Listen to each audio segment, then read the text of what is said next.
Hey guys, welcome back to my channel. Last வீடியோல பேலனோட birthday celebration வரைக்கும் பார்த்துருப்போம். இதுக்கப்புறம் நடக்கிறத நம்ம இந்த வீடியோல பார்க்கலாம். இப்ப நானி கிட்ட பக்கத்து வீட்டுக்காரம்மா, இந்த மாதிரி நீங்க பழைய சிட்டிக்கே போயிட்டதா கேள்விப்பட்டேன். மிஸ்டர் சோ உங்களை பார்க்க வந்தப்போ யாரோ ஒரு வயசானவரு நீங்க திரும்பி உங்க பழைய சிட்டிக்கே போயிட்டதா சொல்லியிருக்காரு. இந்த ரூமர் தான் வரன்னு பார்க்குற இடம் ஃபுல்லா பரவி இருக்கு அப்படின்னு சொல்லிட்டு இருக்காங்க. அதுக்கு நானியும், நாங்க அந்த ஊரை விட்டே வந்ததுக்கு அப்புறம் மறுபடியும் எங்க திரும்ப போறோம், யாரோ உங்ககிட்ட தப்பா சொல்லியிருக்காங்க அப்படின்னு சொல்லிட்டு இருக்க. அங்க லீச்சங் வரா. லீச்சங்க பார்த்துட்டு, இதுதானே உங்க மூணாவது பொண்ணு, இந்த பொண்ணுக்கு நிறைய மெடிக்கல் ஸ்கில்லாம் இருக்குன்னு கேள்விப்பட்டேன், உண்மையாவே ரொம்ப திறமையானவ அப்படின்னு சொல்லிட்டு இருக்க. அதுக்கு நானியும், இவளை விட உங்க பொண்ணு தான் ரொம்ப திறமையானவ, இவளுக்கு வெறும் மெடிசன் மட்டும் தான் தெரியும், அப்படியே அவங்க அப்பா மாதிரி.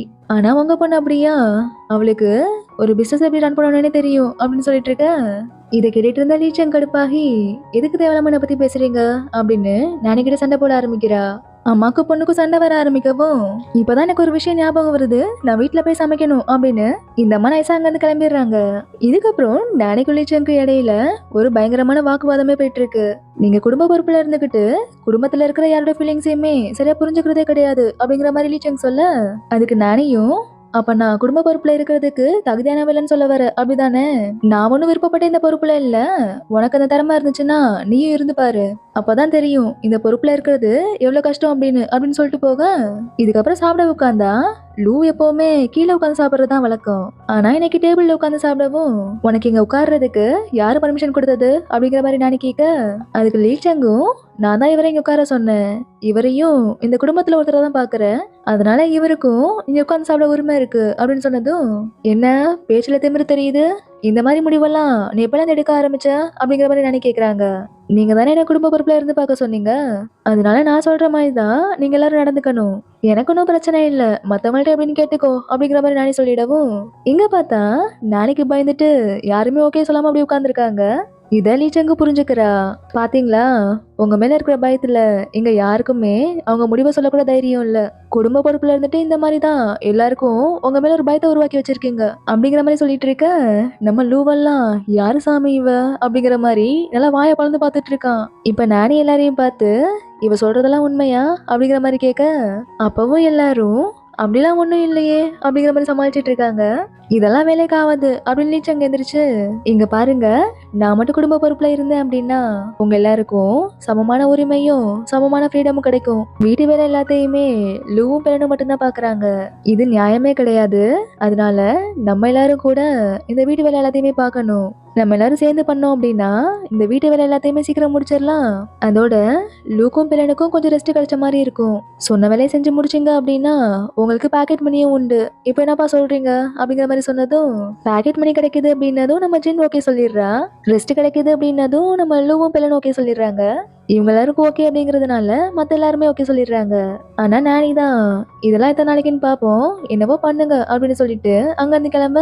இதுக்கப்புறம் இன்னைக்கான பிளான் என்ன அப்படின்னு லீச்சங் சொல்ல ஆரம்பிக்கிறா.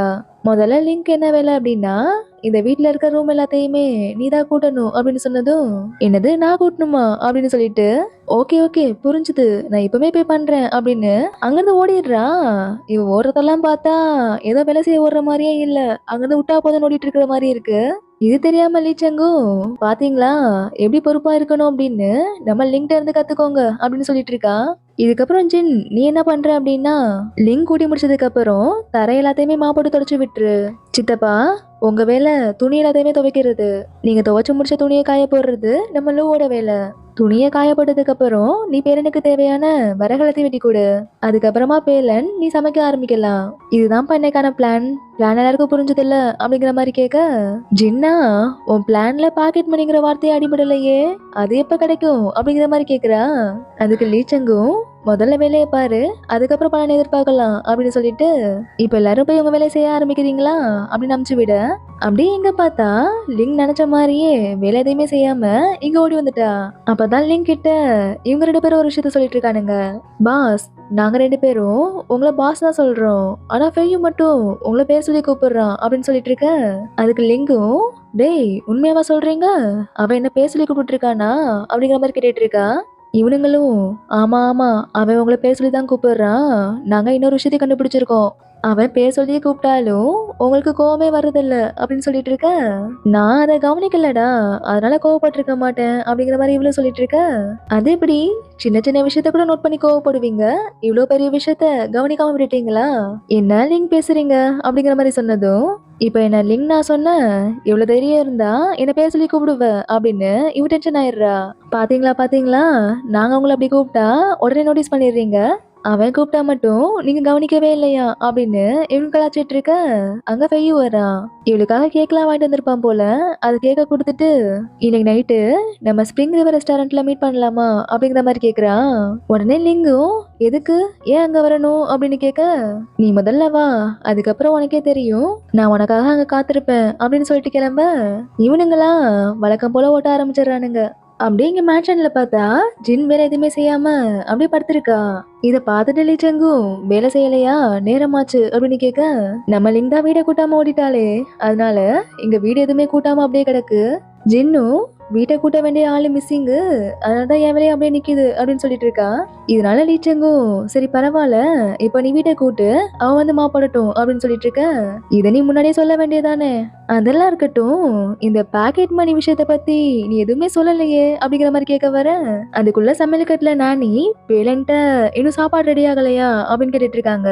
அங்க என்ன நடக்குதுன்னு போய் பார்த்தா, வேலன் சமைக்க தேவையான எல்லாத்தையும் ரெடி பண்ணி வச்சுட்டு, சமைக்க தேவையான விறகு இன்னும் வரல அப்படின்னு சொல்லி வெயிட் பண்ணிட்டு இருக்கா.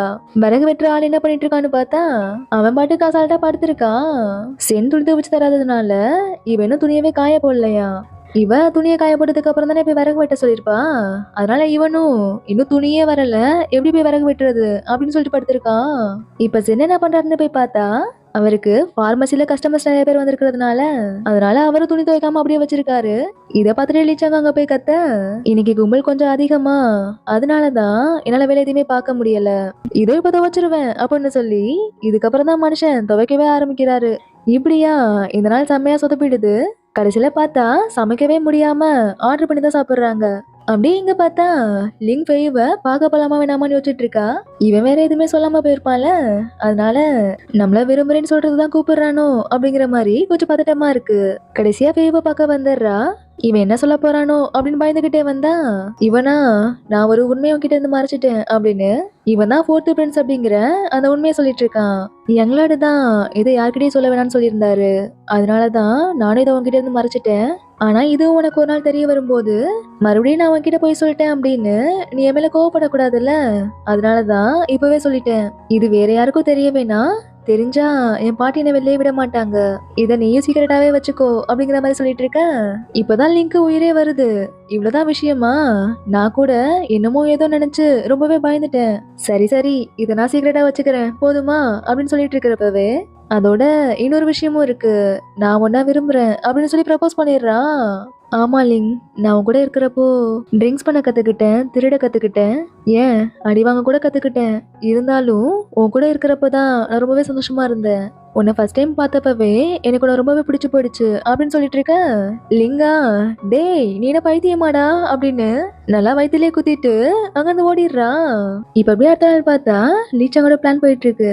ஆனா இந்த தடவை பிளான் எல்லாத்தையுமே அப்படியே மாத்தி வச்சிருக்கா. குறிப்பா ஜின்னுக்கும் பேலனுக்கும் அவங்க வேலையே அப்படியே மாறி போயிருக்கு. பேலனோட வேலை என்ன அப்படின்னா பார்மசிக்கு போய் அங்க இருக்கிற வேலையை பண்றது, அதாவது வர பேஷண்ட்டை செக் பண்றது, மெடிசன் தயாரிக்கிறது, இந்த மாதிரி வேலையை சொல்றா.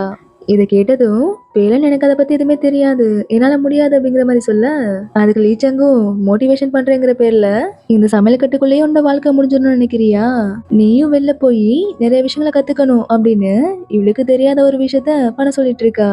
உடனே ஜென்னும் எடுத்து சொல்ல ட்ரை பண்றாரு. மெடிசன் ப்ரிப்பேர் பண்றது அப்படிங்கிறது கொஞ்சம் கஷ்டமான வேலை, உனக்கு சின்ன வயசுல இருந்து இதுல ஆர்வம் இருந்ததுனால அதை நீ ஈஸியா கத்துக்கிட்ட, ஆனா பேலனுக்கு அது கஷ்டமா இருக்கும் அப்படின்னு சொல்லிட்டு இருக்க. லீச்சங்கா கொஞ்சம் வாய மூடுறீங்களா அப்படிங்கிற மாதிரி சொல்லிட்டு பேலன்ட்ட, என்னால முடியும் அப்படின்னா அது ஏன் உன்னாலே முடியாது, முயற்சி பண்ணி பாரு, தப்பே இல்ல, உன்னாலையும் கண்டிப்பா முடியும் அப்படின்னு சொல்லிட்டு இருக்கா. அடுத்து ஜின்னுக்கு என்ன வேலை அப்படின்னா, பேலன் பார்மசிக்கு போறதுனால இப்ப சமைக்கிற வேலைய நம்ம ஜின் கிட்ட கொடுத்துட்றா. லூவோட வேலை விறகு ரெடி பண்றது, அப்புறம் சமைக்க ஹெல்ப் பண்றது. லிங்கோட வேலையும் சென்னோட வேலையும் இப்ப லீச்சங் பாத்துக்கிறேன்னு சொல்லிடுறா. இதுல ஏதாவது ஆப்ஜெக்ஷன் இருக்கா அப்படிங்கிற மாதிரி கேட்க, முதல்ல வேகமா கை தூக்குறது நம்ம ஜின் தான், என்னால சமைக்க முடியாது அப்படிங்கிற மாதிரி சொல்லிட்டு அந்த பக்கமா வந்த நானிய கூப்பிட்டு, இங்க பாருங்கம்மா, என்ன போய் சமைக்க சொல்றா அப்படிங்கிற மாதிரி சொன்னதும் அதுக்கு நானியும், குடும்ப பொறுப்பு இப்ப என் கையில இல்ல, அதனால யார் கையில இருக்கோ அவங்க பேச்ச கேட்டு தானே ஆகணும். அதுபடி பார்த்தா நீயே எல்லாருக்காகவும் சமைக்க கூடாது அப்படின்னு சொல்லிட்டு போறாங்க. இதுலயே சின்னுக்கு பாதி மனசு மாறி போயிடுது. நானிட்ட, அம்மா நீங்க ஏன் மறுபடியும் குடும்ப பொறுப்புக்கு வரக்கூடாது அப்படின்னு கத்திட்டு இருக்கா. இதுக்கப்புறம் வேற வழி இல்லாம எல்லாரும் அவனுக்கு கொடுத்த வேலையை செய்ய ஆரம்பிக்கிறாங்க. ஒரு பக்கம் பார்மசில பார்த்தா பேரன் பயங்கரமா சொதப்பிட்டு இருக்கான். எந்த அளவுக்கு அப்படின்னா, சென்னே ஏம்மா நீ எதுவுமே பண்ணாம சும்மா இருந்தாலே போதும் அப்படின்னு சொல்ற அளவுக்கு. அப்படியே இன்னொரு பக்கம் ஜின்னோட சமையல் எப்படி போயிட்டு இருக்குன்னு பார்த்தா, இந்த 2 பேரும் சேர்ந்து சமைக்கிறதுக்குள்ள இதுங்க சாப்பாடு சாப்பிட்டு அடுத்த உயிர் போதோ இல்லையோ அதை சமைச்சு முடிக்கிறதுக்குள்ள இதுங்க உயிரே போயிடும் போல. அந்த மாதிரி வேற லெவல்ல சமைச்சிட்டு இருக்குதுங்க. இப்ப அப்படியே நைட்டு பார்த்தா தீஞ்ச மூஞ்சோட சாப்பாடையும் சேர்த்து சாப்பிடவே முடியாத அளவுக்கு தீச்சு வச்சிருக்குதுங்க. பேரனும் பார்மசில சொதப்பிட்டு, என்னால இனிமேல் பார்மசில போய் வேலை பார்க்க முடியாது, யாருக்காவது தப்பான மெடிசன்ஸை கொடுத்து யாராவது கொண்டுட்டேனா அப்படின்னு சொல்லிட்டு இருக்க. ஜின்னும் அதே தான் சொல்றா, என்னாலே சமைக்கலாம் முடியாது, நானும் யாரையும் கொல்ல விரும்பல அப்படின்னு சொல்லிட்டு இருக்க. அங்க நானி வந்து வாங்க சாப்பிடலான்னு சாப்பாடு பாக்குறாங்க. எல்லாமே தீஞ்சு போய் இருக்குது. இது எல்லாம் ஜின்னோட தப்பு தான் அப்படிங்கிற மாதிரி சொல்ல, அதுக்கு ஜின்னும், அம்மா இதுக்கு மேல எங்களால முடியாது, இவ்வளவு ஸ்டாப் பண்ண சொல்லுங்க அப்படிங்கிற மாதிரி சொல்றா. நானே நிலைமையை புரிஞ்சுக்கிட்டு, லீச்சங் போதுமா இதெல்லாம் நிறுத்து அப்படின்னு சொல்றாங்க. ஆனா லீச்சங்கா, இது லீச்சங்கோட அகராதியில எடுத்த காரியத்துல ஜெயிக்காம பின் வாங்குறேன் அப்படிங்கிற வார்த்தைக்கு இடமே கிடையாது, அதனால உங்க எல்லாரையும் நாளைக்கு பாக்குறேன் அப்படின்னு சொல்லிட்டு கிளம்புறா. நானையும் இவ திருந்துறது கஷ்டம் அப்படின்னு சொல்லிட்டு இருக்க. இப்ப அப்படியே அடுத்த நாள் பார்த்தா எல்லாரும் வேலையை ஆரம்பிக்கிறதுக்கு முன்னாடியே, இனிமேல் நான் ரூல்ஸ் எல்லாத்தையுமே ஸ்ட்ரிக்டா ஃபாலோ பண்ண போறேன், யாரெல்லாம் கொடுத்த வேலைய நல்லா பண்ணி முடிக்கிறீங்களோ அவங்களுக்கு ரிவார்டும், சொதப்புறவங்களுக்கு பனிஷ்மெண்ட்டும் கிடைக்கும் அப்படின்னு சொல்லிட்டு இருக்க. இது ரொம்ப சீரியஸா போயிட்டு இருக்கிற மாதிரி இருக்கு அப்படின்னு நானி வந்து லீச்சங்கிட்ட, அம்மா சொல்றத ஒரே ஒரு நிமிஷம் கேக்குறியா அப்படிங்கிற மாதிரி சொல்லிட்டு இருக்க. அதுக்கு லீச்சங்கும், நீங்க பொறுப்புல இருக்கிறப்போ நாங்க சொல்றத நீங்க கேப்பீங்களா, அப்ப நான் மட்டும் ஏன் நீங்க சொல்றது கேட்கணும் அப்படின்னு சொல்லிட்டு போறா. இப்ப அப்படியே லீச்சங் நடந்துக்கிறது எல்லாத்தையுமே பார்த்தா நானியோட 2.0 மாதிரியே இருக்கு. எல்லார்கிட்டயும் நானி மாதிரியே கோவப்படுறது, நானி மாதிரியே திட்டுறது அப்படின்னு நானி மாதிரியே மாறிட்டா. இங்க அப்படியே சின்ன பார்த்தா தரை துடைக்க தெரியாம துடைச்சிட்டு இருக்கா. இதை பார்த்துட்டு லீச்சங் சின்னையும் வந்து திட்ட, உடனே சின்னும், அம்மா மாதிரி என்ன நடந்துக்கிற வேலையெல்லாம் வச்சுக்காத அப்படின்னு சொல்லிட்டு, இனிமேல் நான் இந்த ஆட்டத்துக்கு வரல, என்னால நீ சொல்றதெல்லாம் கேட்க முடியாது அப்படின்னு சொல்லிட்டு போயிட்டு இருக்கா. இதுக்கப்புறம் நைட்டு பார்த்தா இதனாலயே ஒரு பெரிய பஞ்சாயத்து போயிட்டு இருக்கு. இப்ப கிட்டத்தட்ட லீச்சனுக்கு சப்போர்ட் பண்றத எல்லாருமே ஸ்டாப் பண்ணிட்டாங்க. இன்னும் சமைக்காம வேற இருக்கிறதுனால இப்ப நானி தான் வந்து, ஜின் நீ போய் சமைக்க தேவையான பொருள் எல்லாம் வாங்கிட்டு வா, பேலன் நீ போய் எல்லாத்தையும் ரெடி பண்ணு அப்படின்னு எல்லாருக்கும் அவங்க செய்ய வேண்டிய வேலையை சொல்லிட்டு போறாங்க. இதுக்கப்புறம் லீச்சன் கோச்சுக்கிட்டு மாடியில போய் உட்காந்துக்கிறா. அதனால நானிதான் இப்ப போய் சமாதானப்படுத்துறதுக்காக பேசிட்டு இருக்காங்க. இது எல்லாத்துக்குமே காரணம் ஜின் தான். நான் சொல்ற பேச்ச யாருமே கேட்கல, நான் சொல்ற மாதிரி பண்ணியிருந்தாலே எல்லா வேலையும் முடிஞ்சிருக்கும், இந்த மாதிரிலாம் எதுவும் ஆயிருக்காது அப்படின்னு சொல்லிட்டு இருக்க. நானியும், இங்க பாருமா, நானும் இந்த பொறுப்புக்கு வந்தப்போ ஒன்ன மாதிரிதான் எல்லாரும் என் பேச்சு கேட்பாங்கன்னு நினைச்சேன், நீ முதல்ல கேட்டியா, அதோட ஜின் யாரு, உன்னோட அக்கா, இன்னைக்கு நீ சண்டை போட்டாலும் நாளைக்கு ஒன்னா உட்காந்து தான் சாப்பிட்டாகணும். அதோட இன்னொரு விஷயத்தையும் புரிஞ்சுக்கோ, இந்த குடும்பத்துல இருக்கிற எல்லாருமே அவங்கவுங்க விஷயத்துல பொறுப்பா தான் இருக்காங்க, அதனால அவங்கள போய் நம்ம பொறுப்பா மாத்தணும்னு அவசியம் இல்லை அப்படின்னு சொல்லிட்டு இருக்க. உடனே லீச்சங் என்ன சொல்றான் அப்படின்னா, அப்படி ஜின் என்ன பொறுப்பா பண்ணிட்டா, அவ எதையுமே பண்ணல அப்படின்னு சொல்லிட்டு இருக்க. அப்பதான் நானே ஒரு விஷயத்த ஞாபகப்படுத்துறாங்க. உனக்கு சின்ன வயசா இருந்தப்போ ஞாபகம் இருக்கா, முதல்ல உனக்கு தலை சீவி விட்டு அழகு பார்த்தது நம்ம ஜின் தானே. நீங்க சின்ன பிள்ளைங்களா இருந்தப்போ குடும்ப சூழ்நிலை காரணமா நான் டோஃபு செஞ்சு வெளில விற்கிறதுக்காக போயிடுவேன். அப்போ உங்க எல்லாரையும் என் இடத்துல இருந்து பாத்துக்கிட்டது ஜின் தான். உங்களை பாத்துக்கணும் அப்படிங்கிறதுக்காக அவ ஸ்கூல் கூட போய் படிக்கல, அதோட இப்ப வரைக்கும் அவ கல்யாணமே பண்ணிக்காம இருக்கிறது உங்களுக்காக தான் அப்படின்னு சொல்லிட்டு இருக்க. அதுக்கு லீச்சங்கும், நாங்க என்ன பண்ணோம், அவ பணக்கார மாப்பிள்ளைய கல்யாணம் பண்ணிக்கணும்னு ஆசைப்படுறா, அதனால என்ன கல்யாணம் பண்ணிக்காம இருக்கா அப்படிங்கிற மாதிரி சொல்லிட்டு இருக்கா. சொல்ல போனா நம்ம எல்லாருமே கூட அப்படிதான் நினைச்சிட்டு இருந்திருப்போம். ஆனா இப்பதான் ஜின் ஏன் பணக்கார மாப்பிள்ளைய பார்த்து கல்யாணம் பண்ணிக்கணும்னு ஆசைப்படுறா அப்படிங்கிற உண்மைய நானி இப்பதான் சொல்ல ஆரம்பிக்கிறாங்க. அவ என்கிட்ட என்ன தெரியுமா சொன்னா, அவ பணக்கார மாப்பிள்ளைய கல்யாணம் பண்ணிக்கிட்டா அப்படின்னா அந்த மாப்பிள்ளை வீட்டு சைட்ல இருந்து அவளுக்கு கொடுக்குற டவுரிய வச்சு உங்க 3 பேர் லைஃபையும் பாத்துக்க முடியும் அப்படிங்கிறதுக்காக தான் அப்படின்னு சொன்னதும் இப்பதான் லீச்சனுக்கும் இந்த உண்மை தெரிய வருது. நான் இதெல்லாம் இதை தெரிஞ்சுக்காம ஜின்ன போய் தப்பா நினைச்சிட்டேம்மா அப்படின்னு நினைக்கிட்டு அழ ஆரம்பிக்கிறா. இப்படியா இந்த நாளும் முடியுது. இப்ப அப்படியே அடுத்த நாள் காட்டுறாங்க. லீச்சங் சின்ன வயசா இருந்தப்போ ஜின் இவ்வளவு எப்படி எல்லாம் பாத்துக்கிட்டா அப்படிங்கறத நினைச்சு பாத்துக்கிட்டு பார்மசில இந்த மூலிகையெல்லாம் வச்சு தேவையான மெடிசன்லாம் தயாரிச்சிட்டு இருக்கா. இப்ப பெலன் வந்து லீச்சன் கிட்ட இது நடந்த எல்லாத்துக்குமே எங்களை மன்னிச்சிரு, உன்னை கஷ்டப்படுத்துற மாதிரி எதுவும் பேசியிருந்தோம் அப்படின்னா எதையும் மனசுல வச்சுக்காத அப்படின்னு சொல்லிட்டு இருக்க. அதுக்கு லீச்சங்கும் அப்படிலாம் எதுவும் இல்ல, நான் நல்லா தான் இருக்கேன் அப்படிங்கிற மாதிரி சொல்லிட்டு இருக்கா. அப்ப நானி ஜின்னு அங்க வராங்க. நானி லீச்சன் கிட்ட நானும் ஜின்னும் சேர்ந்து கடை வீதிக்கு போய் ட்ரெஸ் வாங்க போறோம், நீ என் கூட வரியா அப்படிங்கிற மாதிரி கூப்பிட லீச்சங்கும் இல்ல நான் வரல, நீங்க போயிட்டு வாங்க அப்படிங்கிற மாதிரி சொல்லிடுறா. அதுக்கப்புறம் ஜின்னே வாய் திறந்து கூப்பிட்டதுக்கு அப்புறம் தான் சரி நானும் வரேன் அப்படின்னு இப்ப 3 பேருமா சேர்ந்து ட்ரெஸ் வாங்க போறாங்க. ஆனா இந்த மெடிசன் அப்படியே அடுப்புல கோச்சிட்டு இருக்க, இது அப்படியே மறந்துட்டு போற மாதிரி இருக்கு. இப்ப அப்படியே கட் பண்ணி இந்த காமெடி பேச தான் கட்டுறாங்க. லிங்க கொள்ள தைரியம் இல்லாம பேசாம வீட்டுக்கு தீய வச்சு விட்டுறலாம் அப்படின்னு நின்னுட்டு இருக்கா.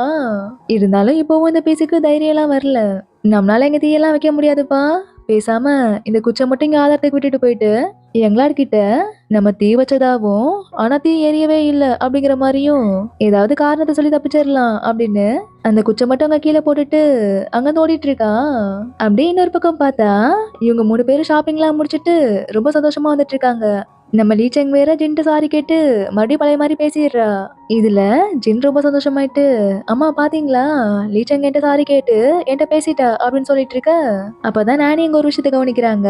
ஏதோ ஒரு இடத்துல இருந்து பயங்கரமா புகை வந்துட்டு இருக்கு. அங்க எரிஞ்சிட்டு இருக்கிறது என்னவோ நம்ம நானியோட மேன்ஷன் தான். இத பார்த்துட்டு இவங்களும் பாவம் யாரோட வீடு எரிஞ்சிட்டு இருக்கோ அப்படின்னு நின்னுட்டு இருக்க. அப்பதான் லீச்சங் அது நம்ம ஏரியா மாதிரி இருக்கு அப்படின்னு சொன்னதும் இதுக்கப்புறம் தான் பாத்திரி போய் அங்க இருந்து ஓடிட்டு இருக்காங்க. சோ இதோட இந்த பார்ட் முடியுது. இதுக்கப்புறம் நடக்கிறத நம்ம அடுத்த வீடியோல பார்க்கலாம். அப்புறம் தினமும் வீடியோ போட சொல்லி கேக்குறீங்க. சொல்ல போனா எனக்கும் தினமும் வீடியோ போகணும்னு ஆசை தான். நீங்க எப்படி வீடியோவை மிஸ் பண்றீங்களோ அதே மாதிரி நானும் உங்களை ரொம்பவே மிஸ் பண்றேன். இருந்தாலும் இப்போதான் என்னோட ஜர்னி ஆரம்பிச்சிருக்கு அப்படிங்கிறதுனால ஆரம்பத்துல தினமும் வீடியோ போட கொஞ்சம் கஷ்டமா இருக்கு. மேபி போக போக இது எனக்கு பழகி போச்சு அப்படின்னா அதுக்கப்புறம் தினமும் வீடியோ போட கொஞ்சம் ஈஸியா இருக்கும்னு நினைக்கிறேன். அதனால லேட்டா வீடியோ வந்தா தயவு செஞ்சு கோச்சுக்காதீங்க. நீங்க கொடுக்குற அந்த சப்போர்ட்காகவே நான் என்னால முடிஞ்ச வரைக்கும் தினமும் வீடியோஸ் போட ட்ரை பண்றேன். கண்டிப்பா நம்ம சேனல்ல தினமும் வீடியோஸ் வர ஆரம்பிக்கும். அதனால எனக்கு கொஞ்சம் டைம் கொடுங்க. கண்டிப்பா இந்த டிராமாவே நான் சீக்கிரமாவே முடிச்சிடுறேன். இது எல்லாத்தையும் தான் நான் உங்ககிட்ட பேசணும்னு நினைச்சேன். நம்ம அடுத்த வீடியோல பார்க்கலாம். பாய்.